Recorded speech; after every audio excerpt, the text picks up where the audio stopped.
4,500 ಕೋಟಿ ರೂಪಾಯಿ ವಂಚನೆ ಆರೋಪದ ಪ್ರಕರಣಕ್ಕೆ ಸಂಬಂಧಿಸಿದಂತೆ ಶಿವಾನಂದ ನೀಲಣ್ಣವರ ಅವರನ್ನ ಮತ್ತೆ ಪೊಲೀಸರು ವಿಚಾರಣೆಗೆ ಒಳಪಡಿಸಿದ್ದಾರೆ.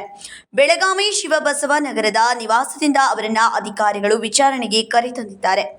ನಿನ್ನೆ ಮಧ್ಯರಾತ್ರಿವರೆಗೆ ಶಿವಾನಂದ ನೀಲಣ್ಣವರ ಅವರನ್ನು ಅಧಿಕಾರಿಗಳು ತೀವ್ರವಾಗಿ ವಿಚಾರಣೆ ನಡೆಸಿ ಬಳಿಕ ಮನೆಗೆ ಕಳುಹಿಸಿದ್ರು. ಆದರೆ ಪ್ರಕರಣದ ಗಂಭೀರತೆಯ ಹಿನ್ನೆಲೆ ಇಂದು ಮತ್ತೆ ವಿಚಾರಣೆ ಆರಂಭಿಸಲಾಗಿದೆ.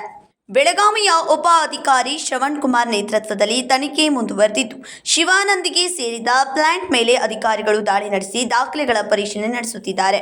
ಮಾಜಿ ಸೈನಿಕರು ಹಾಗೂ ಸಾರ್ವಜನಿಕರಿಗೆ ಹೆಚ್ಚಿನ ಬಡ್ಡಿದರ ನೀಡುವುದಾಗಿ ಆಮಿಷವೊಡ್ಡಿ ಹಣ ಸಂಗ್ರಹಿಸಿ ದುರುಪಯೋಗ ಮಾಡಿಕೊಂಡ ಆರೋಪ ಕೇಳಿ ಬಂದಿದೆ. ಸುಮಾರು 45,000ಕ್ಕೂ ಅಧಿಕ ಜನರಿಂದ ಹಣ ಸಂಗ್ರಹಿಸಿರುವ ಮಾಹಿತಿ ತನಿಖೆಯಲ್ಲಿ ಬೆಳಕಿಗೆ ಬಂದಿದೆ.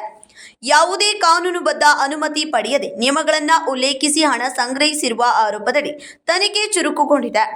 ಬೆಳಗಾವಿ ಜಿಲ್ಲಾಧಿಕಾರಿ ಮೊಹಮ್ಮದ್ ರೋಷನ್ ಆದೇಶದಡಿ ಕಾರ್ಯಾಚರಣೆ ನಡೆದಿದ್ದು, ನಿನ್ನೆಯವರೆಗೆ 4 ಬ್ಯಾಂಕ್ ಖಾತೆಗಳನ್ನು ಫ್ರೀಜ್ ಮಾಡಲಾಗಿದೆ ಎಂದು ಅಧಿಕಾರಿಗಳು ತಿಳಿಸಿದ್ದಾರೆ. ಪ್ರಕರಣಕ್ಕೆ ಸಂಬಂಧಿಸಿದಂತೆ ದಿನದಿಂದ ದಿನಕ್ಕೆ ಹೊಸ ಮಾಹಿತಿಗಳು ಹೊರಬರುತ್ತಿದ್ದು, ಶಿವಾನಂದ ನೀಲಣ್ಣವರ ಸಾಮ್ರಾಜ್ಯದ ಹಲವು ಅಂಶಗಳು ತನಿಖೆಯಲ್ಲಿ ಬಯಲಾಗುತ್ತಿವೆ. Nazim Betageri, KMM Kannada news, Belagavi.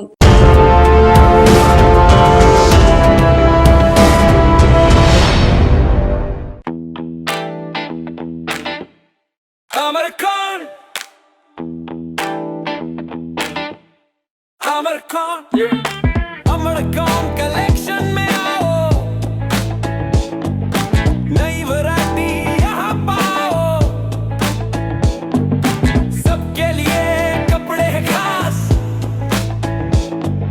Amar Khan में खुशियाँ हैं पास, Amar Khan, Amar Khan, अमर कॉन कलेक्शन, खड़े बाजार, बेलगाम।